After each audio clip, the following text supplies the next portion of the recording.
Executive VP of the Trump Organization, Eric Trump's here. Eric, did you notice your dad a little changed last night?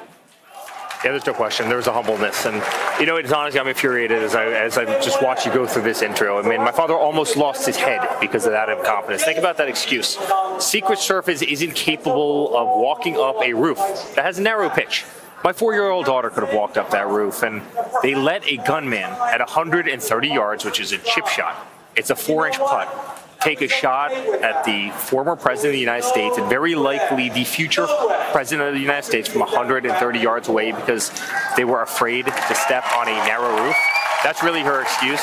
Jesse, it's infuriating. It's infuriating. It's an act of God that he survived. And honestly, when he walked in here last night, I've never been more proud of the guy in my entire life. I was in tears. I think the entire place was in tears. The cheers were unbelievable. I think he walked in with a graciousness, with a humbleness, probably, you know, thankfulness to be alive. Because honestly, in any other situation, he probably wouldn't be alive. But you hear this nonsense come out of Washington. We deserve better as a country. We deserve a whole lot better than this as a country. The sloped roof excuse hoax, that's what we're going to be calling it. Your dad apparently ripped up the convention speech after surviving this assassination attempt. And it's going to be different now. Yeah. How's it going to be different, and why is it going to be different? He wanted to be very unifying. He told me that directly. He goes, I want to be incredibly unifying. And listen, I think your eyes, you know, your life probably flashes a little bit before your eyes. You know, it was millimeters away from being game over. And can you possibly imagine what that means for this country? You know, I mean, could you imagine a former president being executed on live TV? I was watching this with my daughter, with my son on my lap at home. The whole country was watching it. The whole world saw those images. That was going to be the image of American greatness.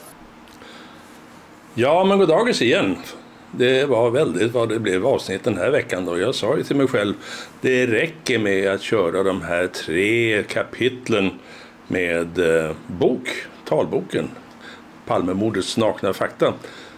Den har vi nu sett första veckan passerat av 3 avsnitt, men det tar inte slut. Vi har 3 veckor till, gott folk, som ni får reda på hur det faktiskt gick till bakom polishusets väggar på den särskilda avdelningen som utredde det där. Men det ska vi inte prata om nu, därför att det höll ju faktiskt på att bli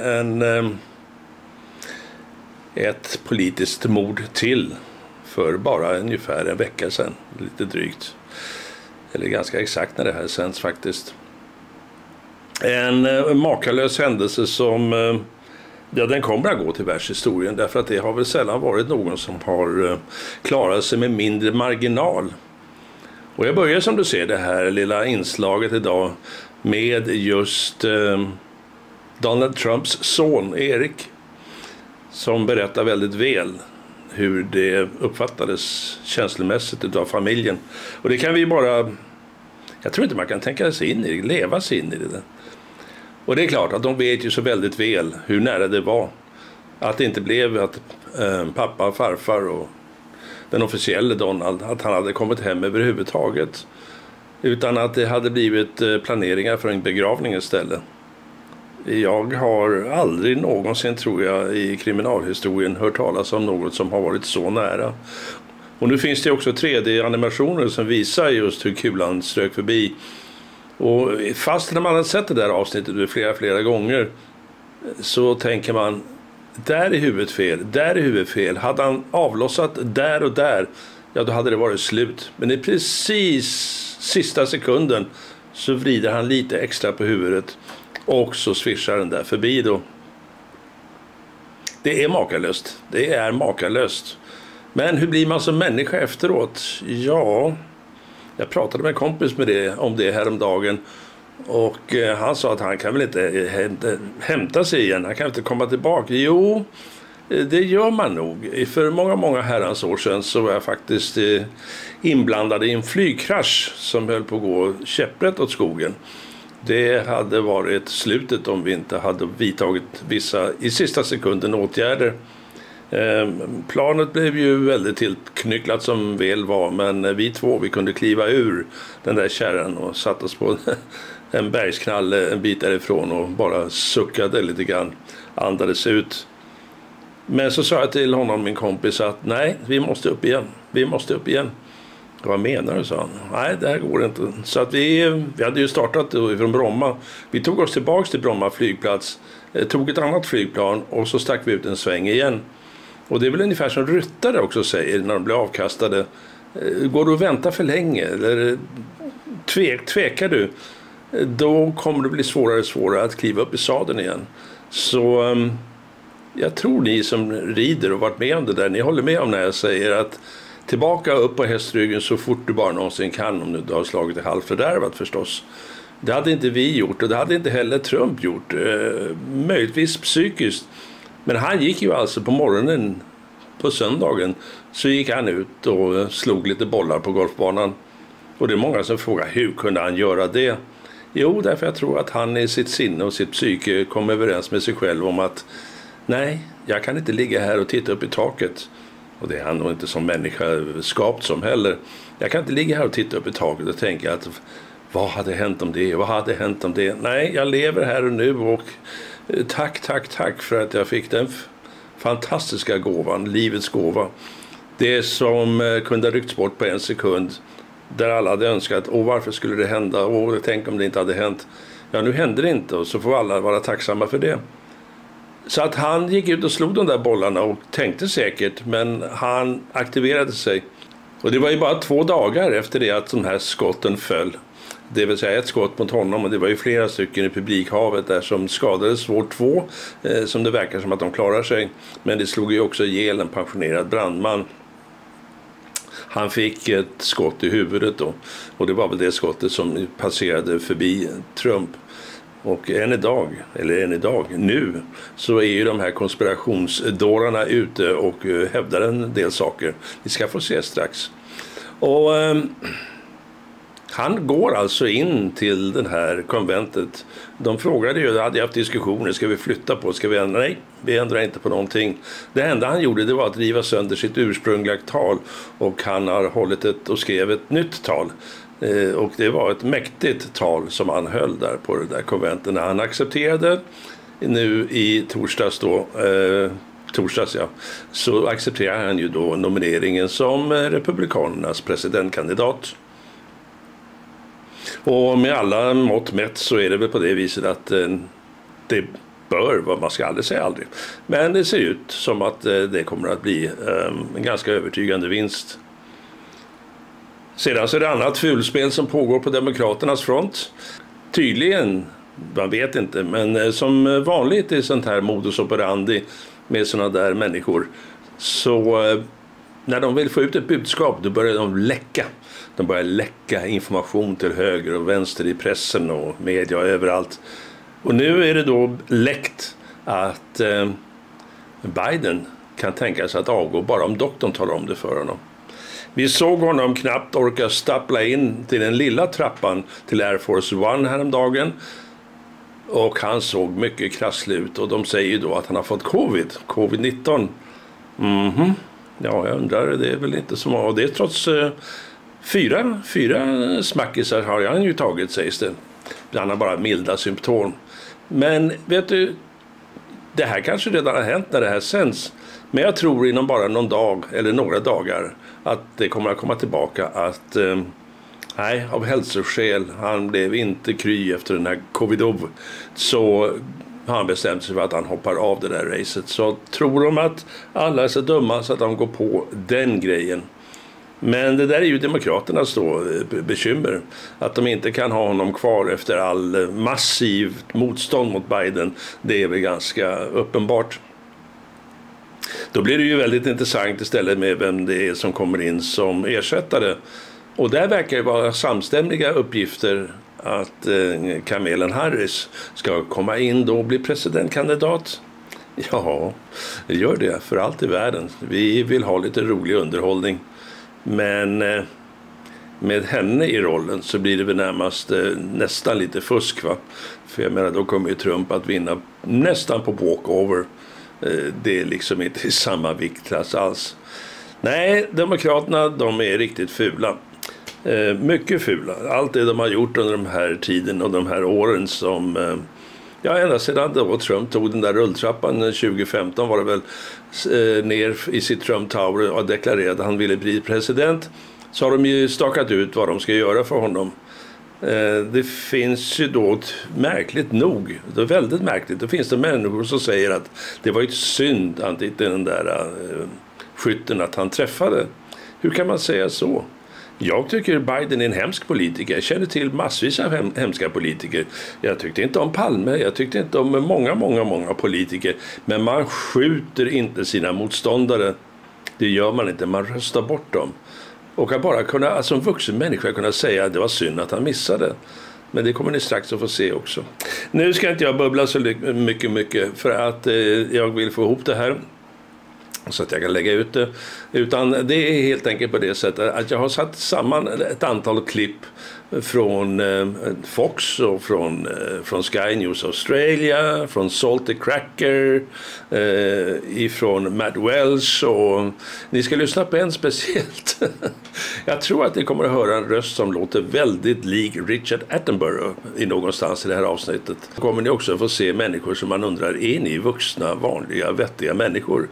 I vart fall så lär de oss en bra grej, för de ger oss ett ansikte till hur de här totala konspirationsstollarna faktiskt ser ut, tänker och agerar. Lyssna på vad de förnekar och vad de säger, hur de liksom skyller på att det bara är en jättestor teaterföreställning kanske. Det har ni väl hört på andra stollar här i Sverige. Knas och hans helt förtappade gäng. Men de får motstånd nu därför att allt fler människor skrattar ut dem och inser att de är helt galna i huvudknoppen. Just det, ser du. Ja, nej, jag vill bara ge det här till dig som en liten intro. Jag lämnar med varm hand över till kvällens gäster, och jag har efter bästa förmåga textat det, och jag textade på riktigt. Jag använder inte någon sån här som jag tycker ganska usel Google-översättning, för där blir det ofta massvis av missförstånd.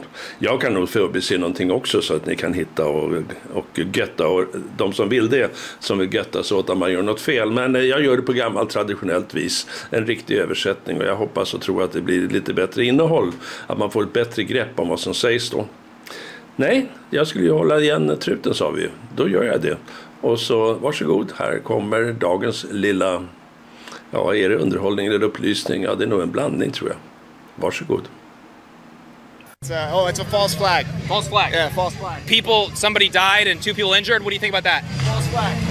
False flag. I thought it was magnificently staged. It was professionally done. It almost looked real. Wait. Staged by who? Oh, by Mr. Trump, of course. I think this whole thing is staged. You think it was staged? Yeah. It depends on everybody's view. Yeah. View of the assassination attempt? So you just thought it was fake? Of course. One person died in the crowd, 2 critically injured. What happened there? Small price.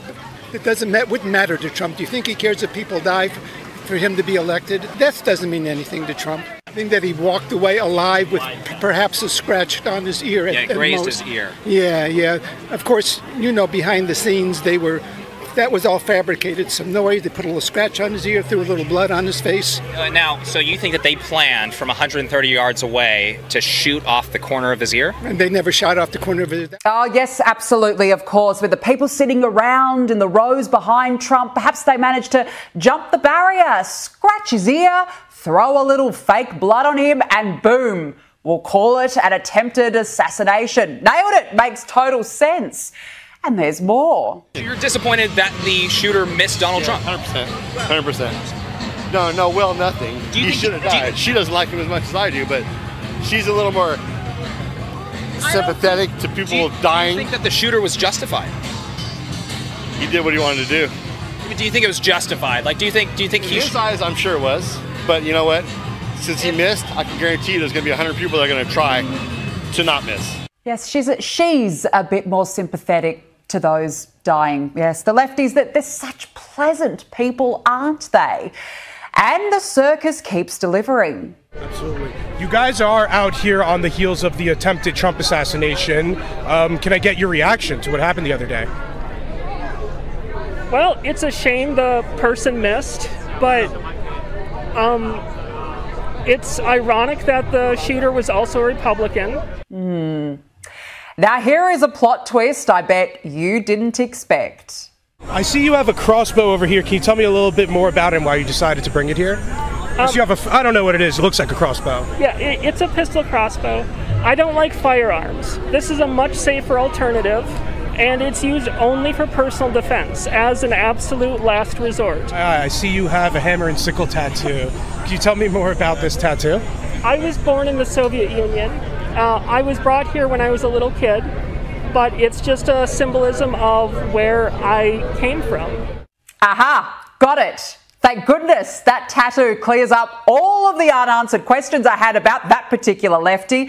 You know, imagine just waking up one day and going, well, I'm going to go and take my pistol crossbow down to the park. Just another normal day, I guess, in the life of those who are still wearing masks. Rainbow ones at that. After Secret Service Barbie, a highly trained member of the Secret Service, removes her weapon from its holster for the very first time in her career. She struggles to return her pea shooter as though it's her first day on the job.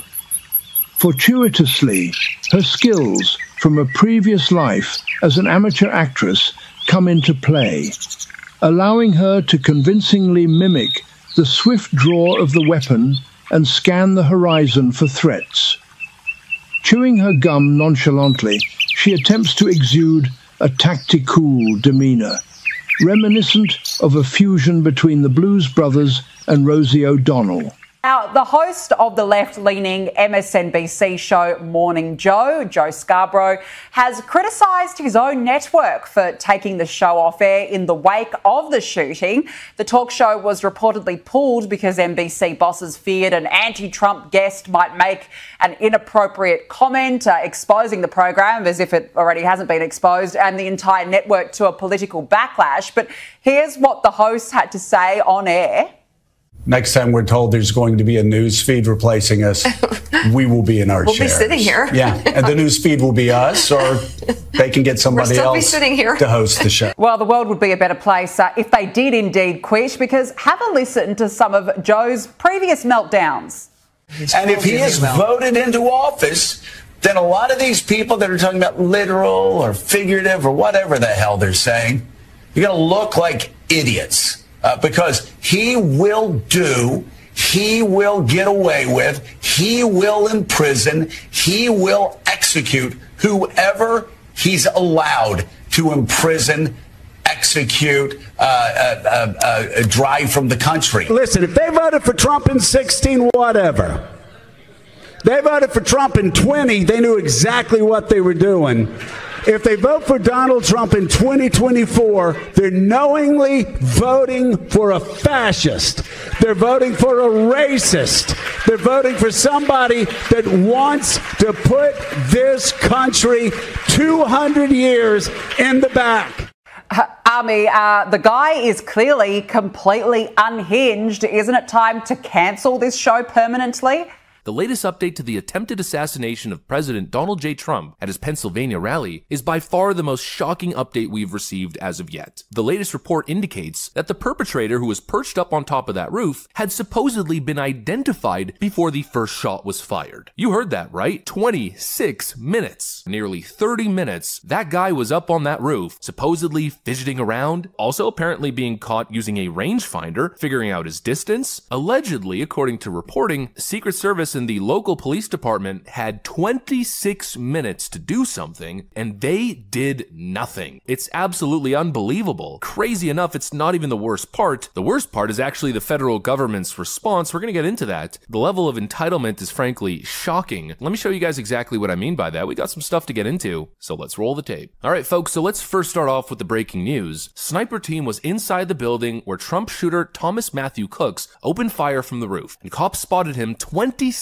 minutes before the assassination attempt. Cops on the scene noticed Crooks, 20, clambering into place in plain sight just 130 yards away from the rally stage and took 2 photos of him because he was acting highly suspicious. Meanwhile, a counter sniper team was inside the building that was being used as a watch post during the event when Crooks pulled the trigger. It's not clear if he had the AR-style rifle on him when he was first seen scaling the AGR International Inc. factory, or if he stayed on the roof for the whole time. Unfrickin' believable. I know I keep saying the same word, I'm like a broken record at this point, but it is truly unbelievable. You had a bunch of Secret Service agents inside the building? My mind is blown, especially when we put it into proper visual context. Folks, what you see on screen right now, that roof, the end of the field ahead of Donald Trump, that's where the sniper was located. On that building right over there. It's the most obvious high priority threat, and you mean to tell me there was someone on that roof for 26 minutes? And all the Secret Service agents were eating donuts inside the building.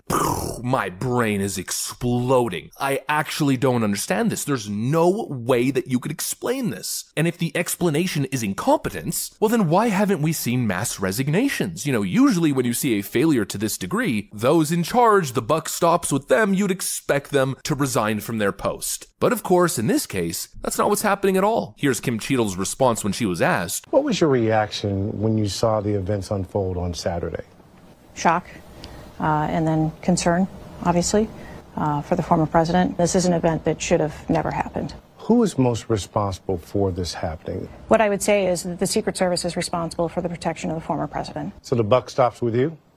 The buck stops with me. I am the director of the Secret Service. It was unacceptable, and it's something that shouldn't happen again. The President and Homeland Security Secretary said today they had 100% confidence in you, but there are some members of Congress calling on you to resign. I appreciate the Secretary's comments, and we're going to continue to be transparent and communicate with people. You plan to stay on, absolutely. I do plan to stay on. She's staying on. I actually can't believe it. It's a level of entitlement never seen before. And honestly, if she doesn't resign herself, how has she not been fired yet? But you know what? Okay, let's give Kim Cheadle the benefit of the doubt. Let's give her some time to explain herself. Well, no, that doesn't work either. The explanations, again, defaulting to that same word, totally unbelievable. Secret Service Director gives bizarre reason why an agent wasn't on the roof where gunman Thomas Matthew Crooks opened fire on Trump as she rejects calls to resign. Here's her excuse. You ready for this? Are you ready for the brain rot? That building in particular has a sloped roof at its highest point. That's the excuse. There was no Secret Service on top of that roof, on top of the one most clear threat that was identified as a high priority threat, because the roof is sloped. Honestly, these are the moments where I wish I wasn't anonymous. I wish you guys could see my face right now. This is authentic emotion. I'm in complete shock. I can't even comprehend the level of stupidity. We're talking about Secret Service agents here. These are supposed to be the most badass people on the planet. These are on the guys who are on the deep far right side of the bell curve, and they were told not to cover that roof because it's sloped. And by the way, sloped at an extremely low degree. And again, does not make sense because the police officers behind Donald Trump, who were the counter snipers supposedly protecting him, well, guess what? They were at the top of a sloped roof. By the way, a roof that was sloped at a higher angle. Honestly, I'm mind blown. And even if that's the case, okay, you don't want to go on the roof, at least protect and block access to the roof. Instead, you had your Secret Service agents chilling and lounging around inside the factory for 26 minutes after somebody was spotted on that roof, acting suspiciously. We have video of Matthew Crooks just up there for long periods of time, setting his gear up, pulling out a rangefinder.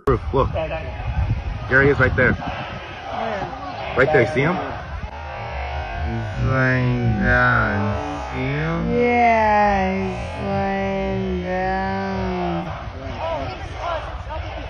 Instead, I'm here with you fighting like hell to get a Senate. What's happening?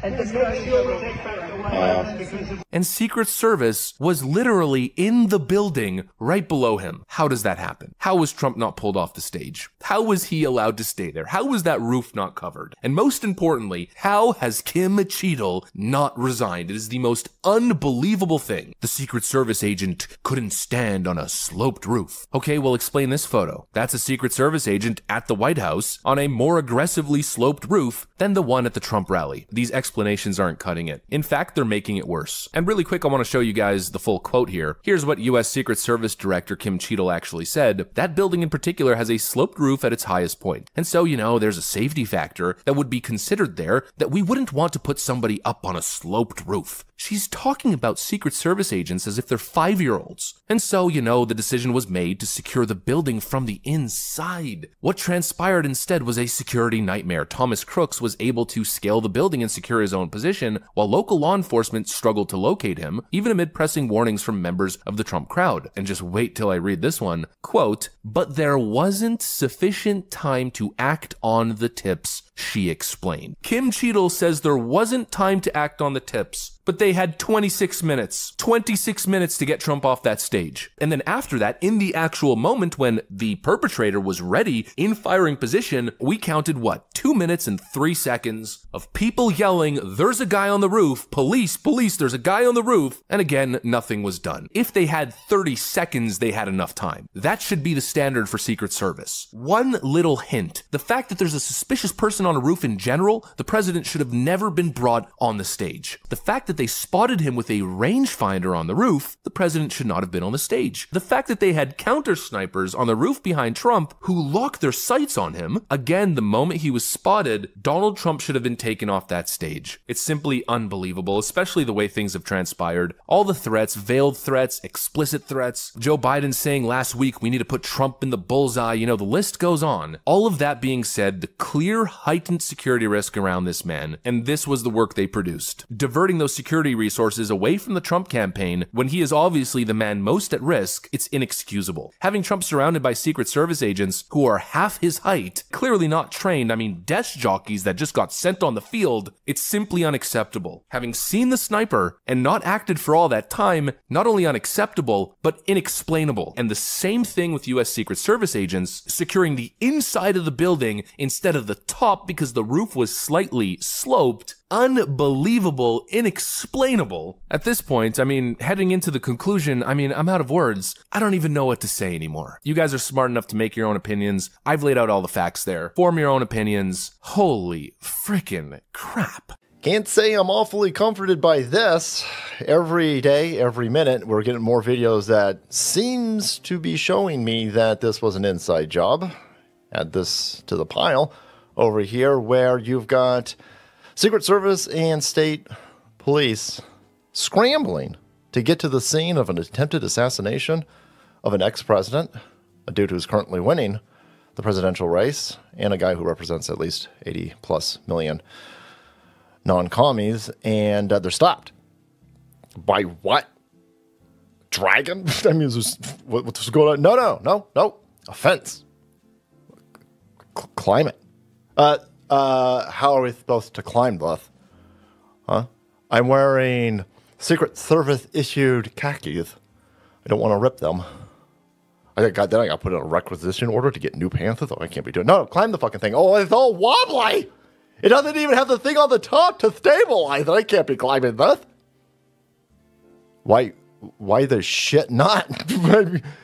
My president was shot. Get over there. No. We've got the standard operating procedure of, I guess, the Uvalde Police Department. We're just gonna fucking stand here like a bunch of assholes. That's they have to call in a car to ram this fence. Fucking insane.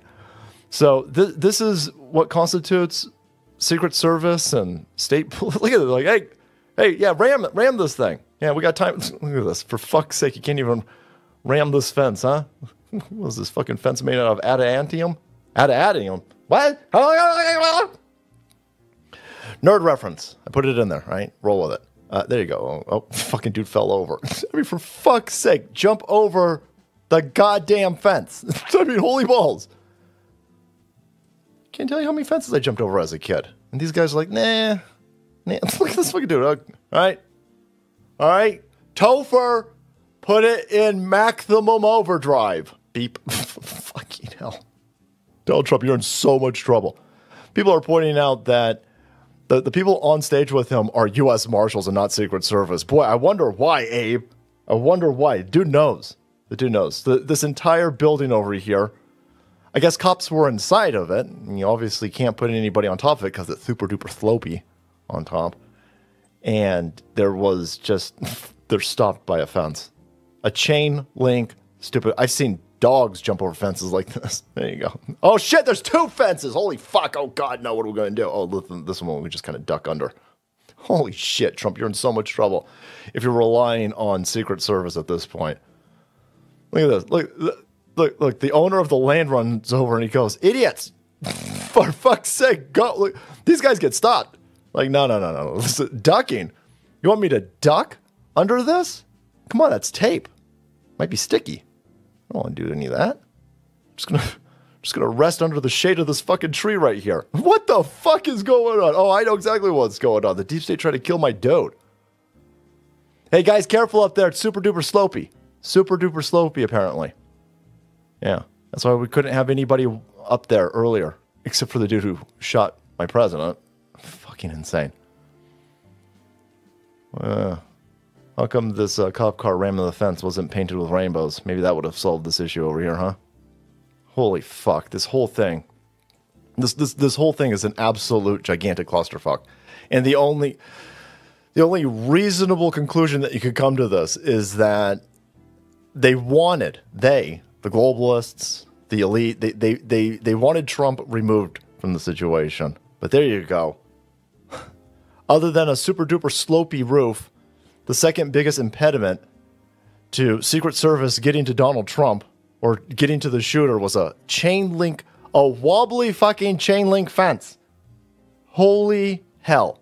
Today, 'cause the flag still stands for freedom, and they can't take that away. Last night, Trump was visibly changed, and it wasn't just the bandage on his ear. He looked genuinely emotional, vulnerable in a way I've never seen him before. Matured, battle-scarred, humbled, and at one with his destiny. And although the party's completely unified, there's one burning question on all of our minds.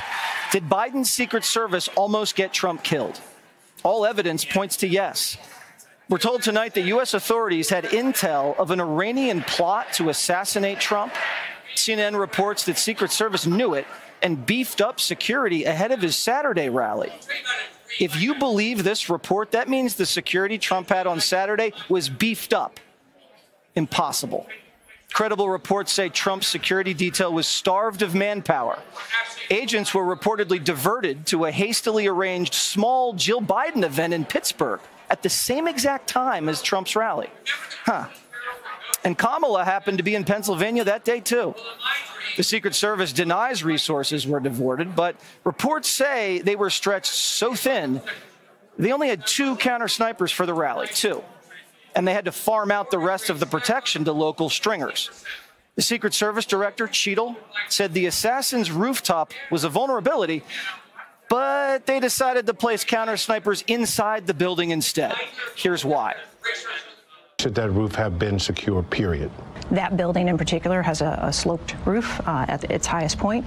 And so, there's a safety factor that would be considered there, that we wouldn't want to put somebody up on a sloped roof. And so, the decision was made to secure the building from inside. We have American snipers shooting from caves, cliffs, mountaintops, but they can't handle a sloped roof. She put counter snipers behind Trump on a roof that was even more sloped. Look at that. The sloped roof excuse is a hoax. What good are counter snipers inside a building if they can't see an assassin scale the building? The roof wasn't too dangerous for the assassin. He didn't slide off. He got 8 shots off. CNN reports they didn't even have drones in the sky. Emma's birthday party had a drone. And I don't have a $3 billion budget like Cheadle. But never mind the drone. The shooter was spotted acting suspicious by men on the ground a half an hour before he opened fire. Sources tell Fox that the shooter was seen with a rangefinder casing the stage. CNN says he locked eyes with one of the snipers through the rangefinder. Multiple reports say authorities were radioing the Secret Service about a suspicious individual, even sending pictures of him, and nothing was done about it. And they let Trump take the stage and remain on it. How does the Secret Service get outfoxed for half an hour by a kid with no military training? CBS reports Crooks disappeared and was later seen with a backpack. And the story keeps changing about the latter. Now the media is reporting that Crooks used an air conditioning unit to hop atop the 12-foot building. So where's the 5-foot ladder that he says he bought? And were police wearing body cams? Because we'd like to see those. CNN said he drove his Hyundai Sonata and parked it outside the rally. So why did they tow away a big conversion van? How does a soft civilian with a rifle get on the roof of a Secret Service watch post and almost murder the president? We're also learning tonight that Crooks's father called 911 just after Trump got shot? How did the dad immediately know his son was the shooter? And why did the Secret Service announce Crooks acted alone before they'd accessed his phone? How'd they know? We hear they're in his phone now, but they're not telling us anything. The assassin didn't text, didn't email, didn't have calls from anybody, had no Google search history, no social media footprint. Come on. The FBI covered up the trans shooter's motive, never ID'd the Vegas massacre motive, and called the Fort Hood shooting workplace violence. You think we're going to get a straight answer here? And with all these mysterious failures, Biden says he still has confidence in Cheadle, but doesn't know Cheadle's a woman. Is it acceptable that you have still not heard, at least publicly, from the Secret Service director? Oh, I've heard from them. But have you heard from her publicly? Publicly, I've sat down in a situation room downstairs. The Secret Service, the FBI, the national security agencies, the Homeland Security, all the major elements. Sources close to the Biden family says Cheadle was well liked by Dr. Jill after serving on her security detail, and that's how she got the job. This is your typical Biden family affair. Obama's Secret Service director resigned when a man with a knife jumped the White House fence. So is Cheadle just staying around to cover this up? We only get answers when she's out. And just breaking now, Dan Bongino reporting that Secret Service agents have been warned that if they want to keep their jobs, they'll keep their mouths shut. But instead of investigating, the FBI's warning that Trump supporters are a threat. The Bureau says Trump supporters will probably avenge the assassination attempt and shoot somebody. Another Whitmer kidnapping setup? We don't know. The minute we stop asking questions, they win. Click here to subscribe to the Fox News YouTube page to catch our hottest interviews and most compelling analysis. You won't get it anywhere else. It's still not entirely clear how a would-be assassin managed to take a position only 400 feet away from Donald Trump, a distance so close that skilled snipers would consider it essentially point-blank range. There's a lot we don't know. There's a lot we will likely never know. But we do know that Trump had, at best, in the most optimistic terms, an extremely inept, clumsy, and amateurish security detail. When you watch the footage, you are first shocked just by witnessing an attempted assassination, and then shocked by how ridiculous the security team looks.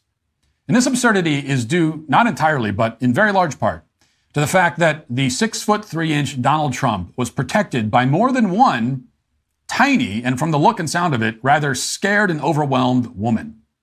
Watch again the video of the moment it all happened and the several moments after. Listen to the voices of the Secret Service agents on stage, and listen for one voice in particular. Listen. And then the worst president in the history of our country took over. And look what happened to our country.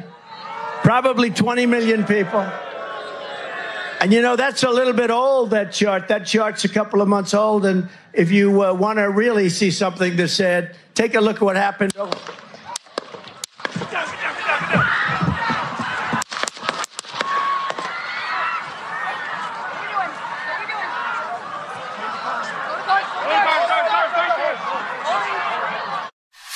What are we doing? What are we doing? Where are we going? Shouts a female voice. Now, I'm no security consultant myself, but I do have my own small security detail that accompanies me to many of my public events. It's a much smaller team, as you can imagine, and with much more limited resources, but I do know that the first thing they do before we arrive at a venue is establish the evacuation plan in case any proverbial crap hits the proverbial fan. They won't need to shout, "What are we doing?" to each other if that scenario arises, because they already know what they're doing. In the case of the Secret Service, I would think that they would have even more detailed plans, and yet this female agent was totally clueless when the time came. And that's just the audio. The visuals are even worse. Consider now the iconic photo of Trump pumping his fist defiantly in the air, and right after the shooting. Notice the female agent in front of him bent over, exposing his chest and head. Now, she does stand upright after the picture is taken, to be fair. But Trump's head and chest are still exposed because she is significantly shorter than him. And that photo is not nearly as damning as this one, where we see a different female agent crouched behind Trump and the other agents. She seems to me to appear to be shielding herself with their bodies rather than the other way around.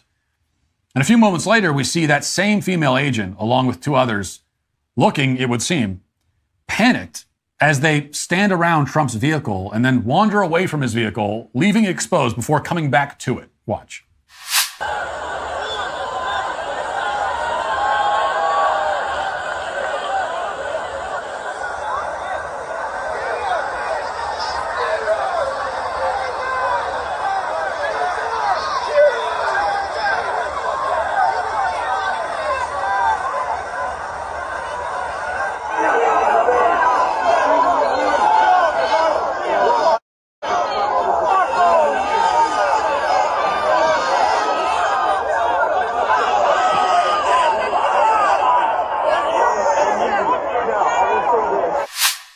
Notice, as I'm sure you did, the agent struggling to holster her gun, giving up, and then trying again.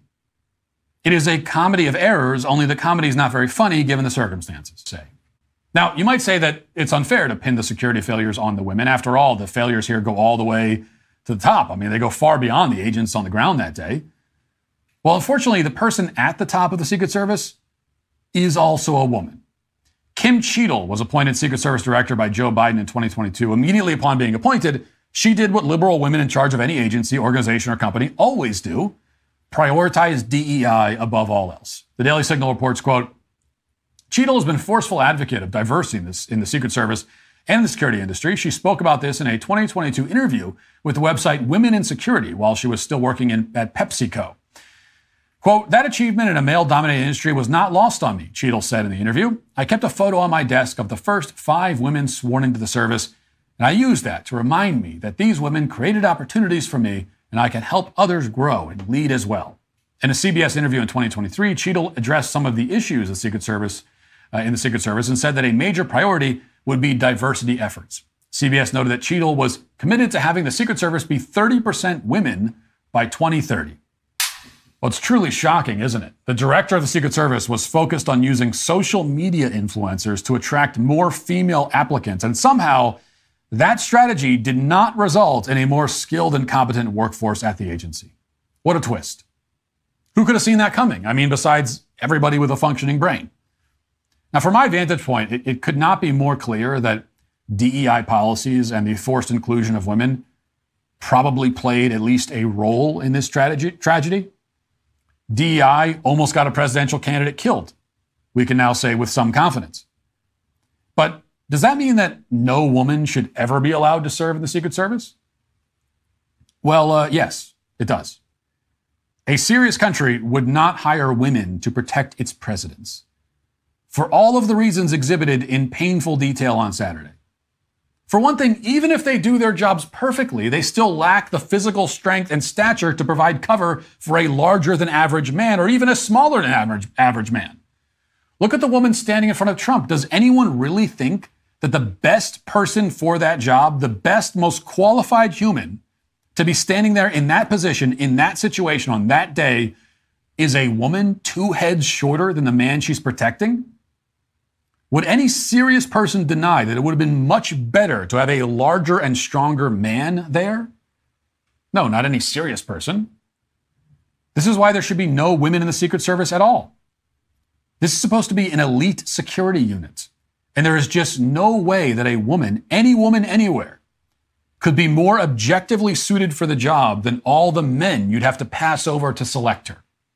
And that's why, just like in the military, the police, fire department, etc., the physical fitness standards for women in the Secret Service are lower than they are for men.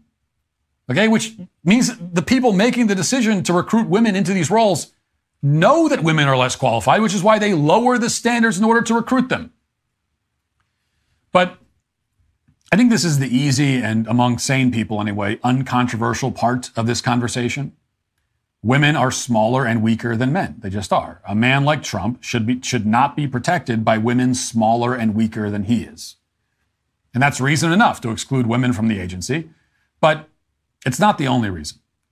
There's also the fact that women are not psychologically and emotionally equipped to deal with these kinds of high-stress situations. And notice I say these kinds of high-stress situations.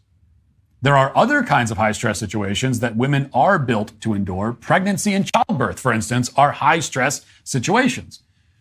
And so the point is not that women are across the board incompetent and helpless. I mean, some women are, just like some men are, but that's not the point. The point is that this kind of situation, okay, this kind of situation, a sudden emergency, life or death, physical peril, chaos, screaming, this kind of situation is one where men are much, much more likely to respond in a cool, calm, unemotional, and level-headed way. Men and women are different. We have different bodies and different minds. A man's mind and body are made a certain way and specially equipped for moments like this. Now, feminists will deny that, of course, but every single one of them, if they're married, which is a big if, will be waking their husbands up to go downstairs and investigate a loud noise in the middle of the night, okay? There's not a woman alive on this planet who would not immediately lose any and all respect for her husband if he woke her up to go check on the noise. Okay, if her husband's shaking her awake in the middle of the night, honey, can you go check it? I'm scared. There's a loud noise downstairs. Can you go check it? I don't care how much of a feminist you are. Your husband does that to you, and you'll never look at him the same again. And that's because every woman, when push comes to shove, absolutely recognizes that men are the ones who are supposed to deal with the scary, violent things. That's why they should be the Secret Service agents and the cops and the combat troops. Men are also generally more, and again, generally, men are generally more decisive than women. They make decisions quicker and more confidently. You can hear that in the footage. It's a woman screaming to the men, asking what they're supposed to do. So even in the Secret Service, the women turn to the men to make decisions. This, again, is a dynamic that all married couples have observed, and not only in high-stress situations. You know, even if the decision is something with relatively low stakes, but not no stakes, like something like, where are we going for dinner tonight? Generally, the wife will expect the husband to take the lead. We all know as men that if you say to your wife, well, where do you want to go tonight? You'll be here until breakfast, and then the decision will not matter anymore. So we've all noticed these dynamics. We've lived them. We just have. And yet so many of us have been engaged in a giant game of make-believe, pretending that we don't notice the things that we know we do notice, and we know everyone else knows that we notice them. Now, does that mean that men will always answer the call and answer it well? No. I mean, there were a lot of men that we can assume screwed up on Saturday. Think about the cops in Uvalde, who also proved this point. But the answer is to find better men, not to give up and resort to putting women in these roles. And that is why the women in the Secret Service, and after this weekend's performance, the Secret Service in general, are all today canceled.